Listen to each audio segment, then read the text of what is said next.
One second, I'll hold it up. This is my big red button. There we go. I hit. Yep.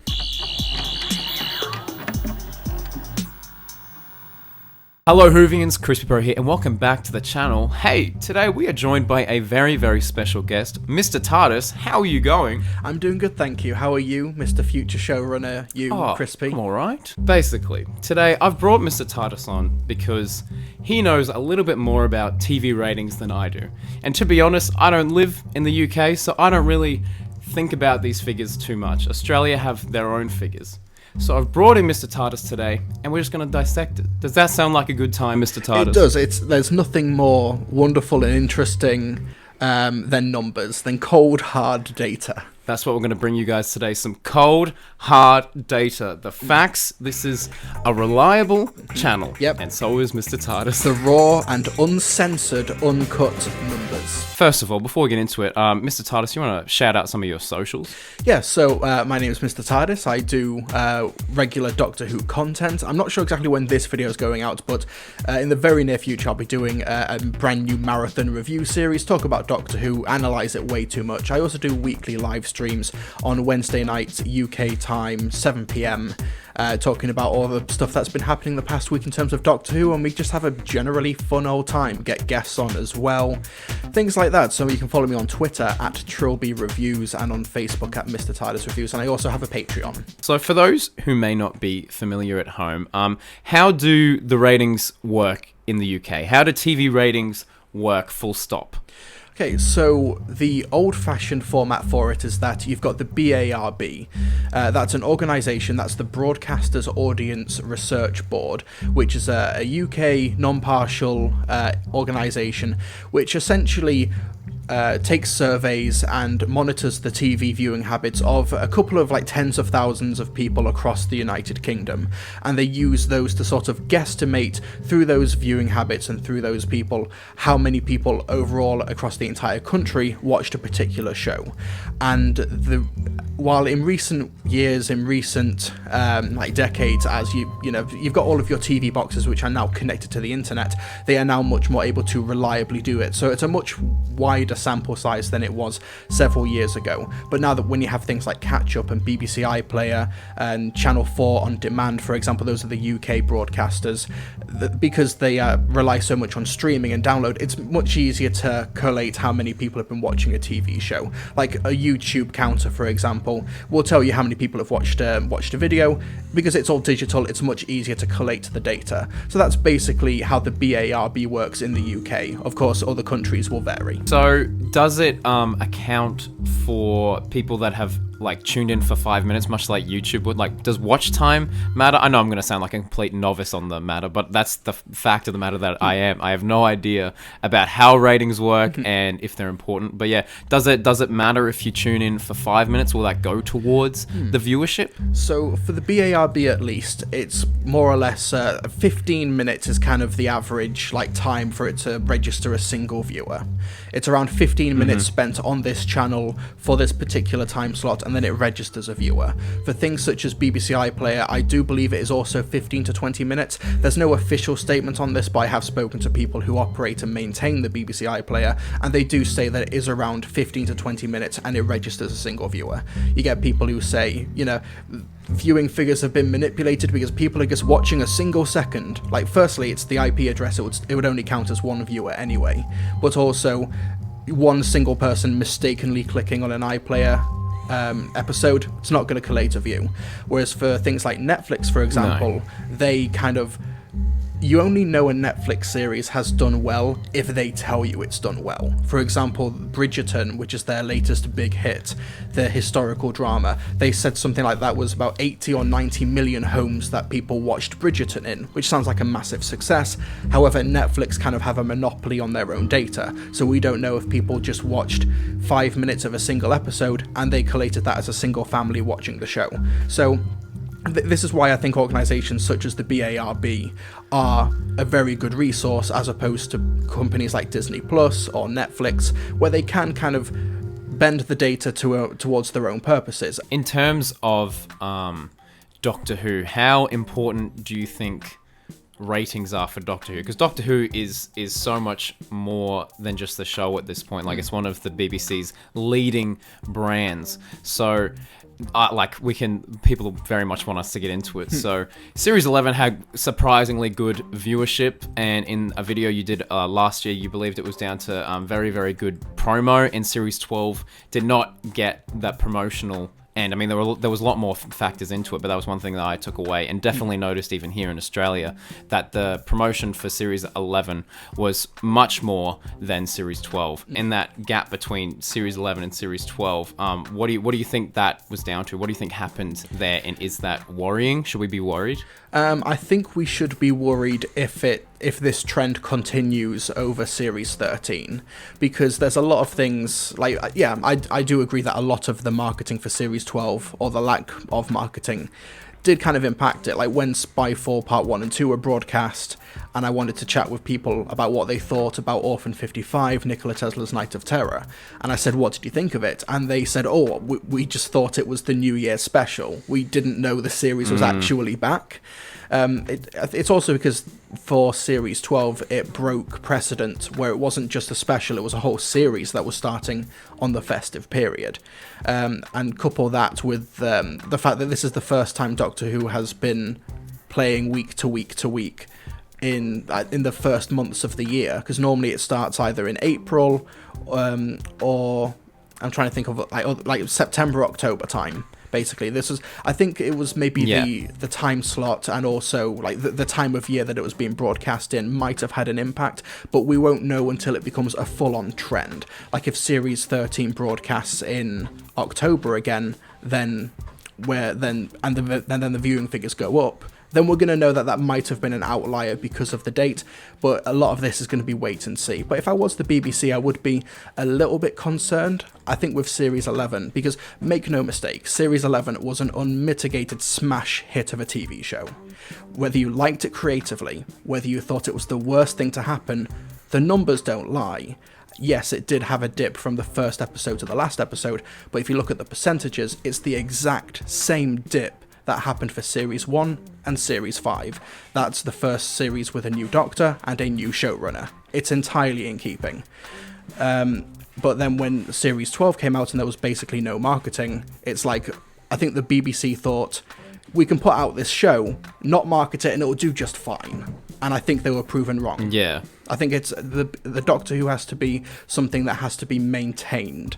It has to be something that is not just allowed to coast on the airwaves, otherwise people are going to forget about it. I also think it might have been a combination of what Series 9 and Series 10 struggled with, because Series 12 didn't necessarily offer anything new. There were no new companions. It was, same old, much like Series 9 was. And we did have that whole gap year before. Do you believe the gap year makes a difference in ratings too? I think it does, yeah. But I think it does for Doctor Who, but not necessarily for other shows. I don't know if this particular show has reached the Australian pop culture, but there's a show on the BBC right now at time of recording called Line of Duty. I don't know if you've heard of it. It's all in my timeline on Twitter, but I only follow people from the UK basically. So it's not in our radar here in Australia, but I know it's doing some serious numbers where you guys are. Yes, the last episode got overnight viewing figures. This is even before iPlayer and 28-day figures. It got about 15 million people watching. You are joking. It was the... What's the population of the UK? Like 65 million. 50% of people who were 50% of people who were watching TV at that time were watching Line of Duty. It's the biggest overnight viewing figures since The Next Doctor. And I don't even think it actually bested The Next Doctor in terms of overnight viewing figures. The numbers are insane. However, when you look at, say, Doctor Who compared to Line of Duty, Line of Duty is an outlier. It's not like every other drama is performing that massively. But with Line of Duty, it's 6 episode seasons, and they've got 2-year gaps between each season. So a gap year, I think if it's part of the rotation regularly, like a 2-year gap between each season is the standard, I think that's fine. But I think because so many people got used to the yearly season with Doctor, especially with Russell T Davis's tenure, where it was every April and every Christmas Doctor Who would be back.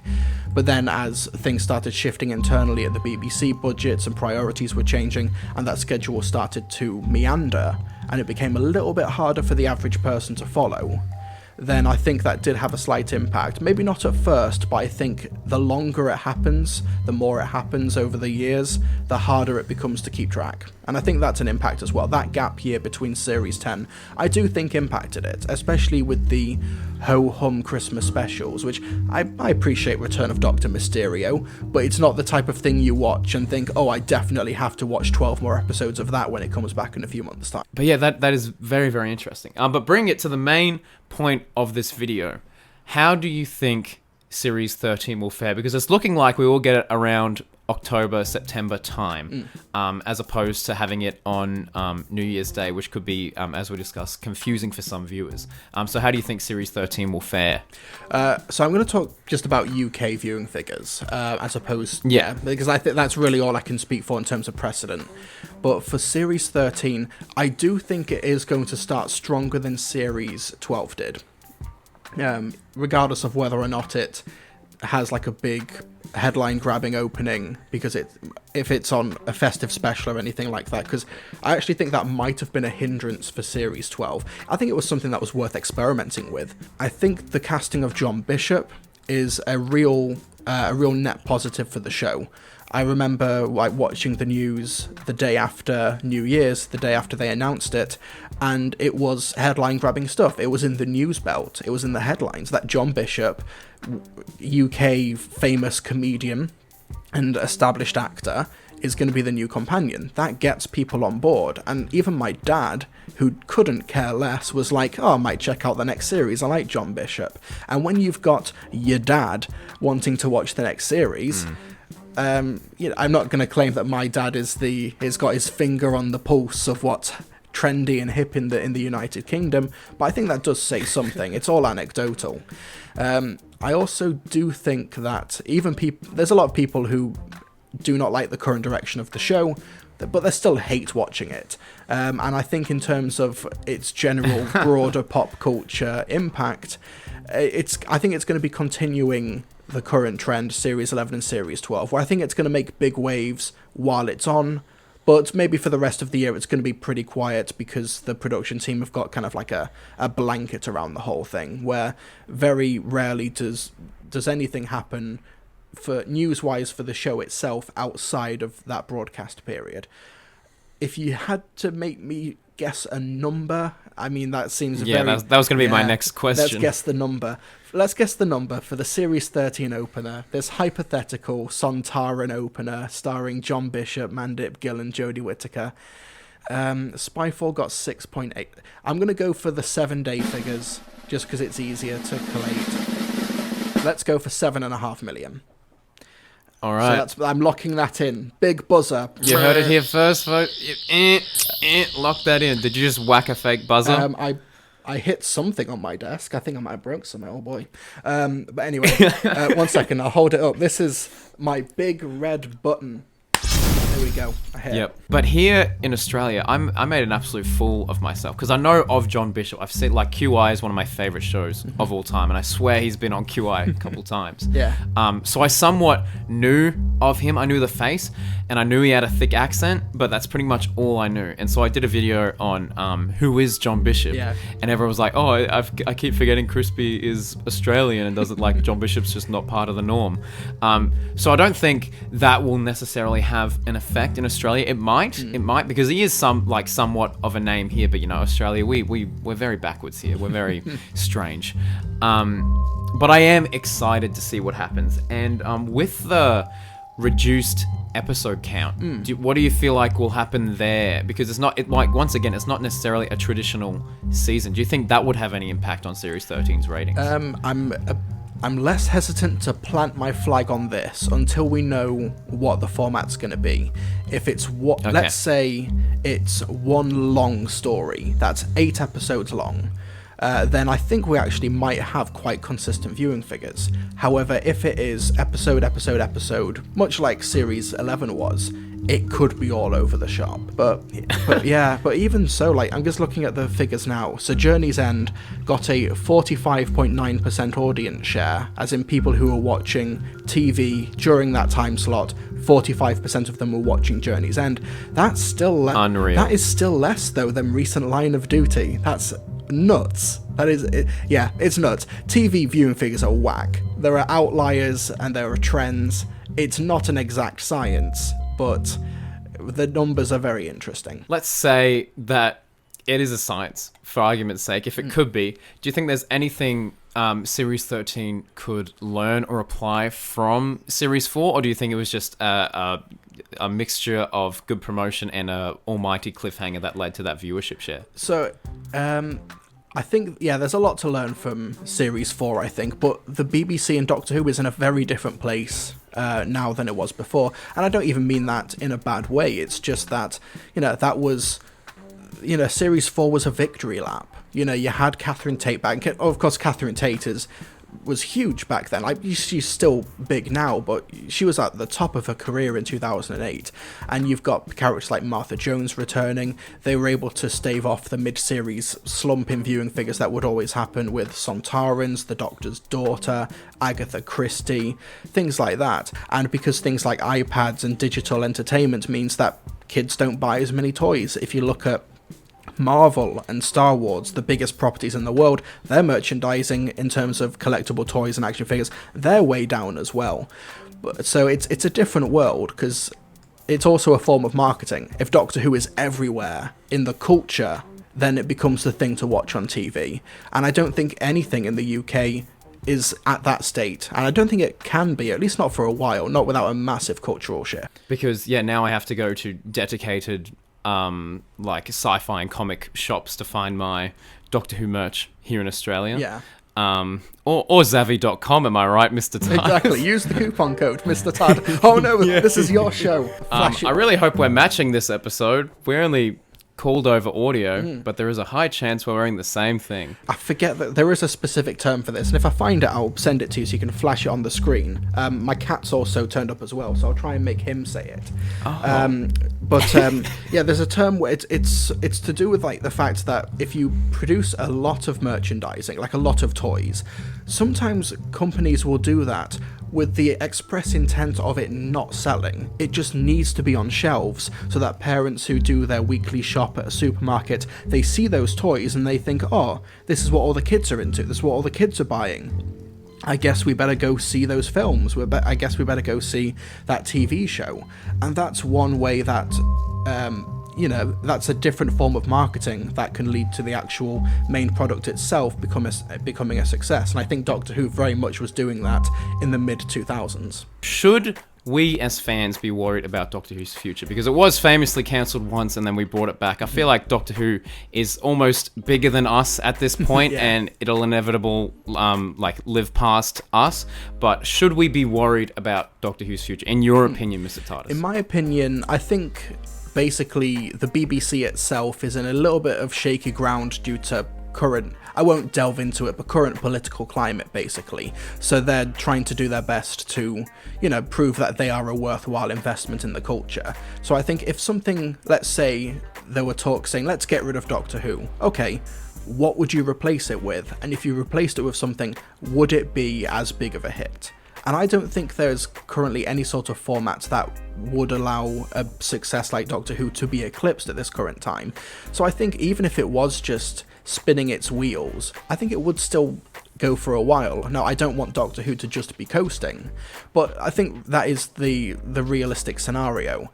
But in terms of how it's doing in terms of the viewing figures, when people say it's declined, when people say that it's gone downhill, in terms of the viewing figures, it absolutely has. However, all TV across the board is down, with the exception of these outliers, like some live TV events like Des, like Line of Duty at the moment. Like Line of Duty was something that was able to become hugely successful in the UK because of iPlayer, and also because it shifted from BBC 2 to BBC 1. So it's something that they had to climb, because the first series started with like 2 or 3 million viewers, and now, 10 years later on its 6th season, it's getting 12 to 15 million. Like, these trends change massively, and I think when we look at Doctor Who in the broader context, it's down from where it used to be, but almost everything is down. And if you like, it's to do with context. Like, if I told my nan that The Haunting of Villa Diodati was seen by 5 million people, she'd be like, "Oh, is that good or is that bad?" Like, the numbers on their own are meaningless without the surrounding context. And when you look at things like audience share, percentage, and rankings within the week, Doctor Who is not where it used to be, but in terms of the pantheon of British TV, it's still one of the top brass. It is still routinely ranking very high. It's still drawing in a strong percentage audience share, comparable to how it was during the Stephen Moffat era.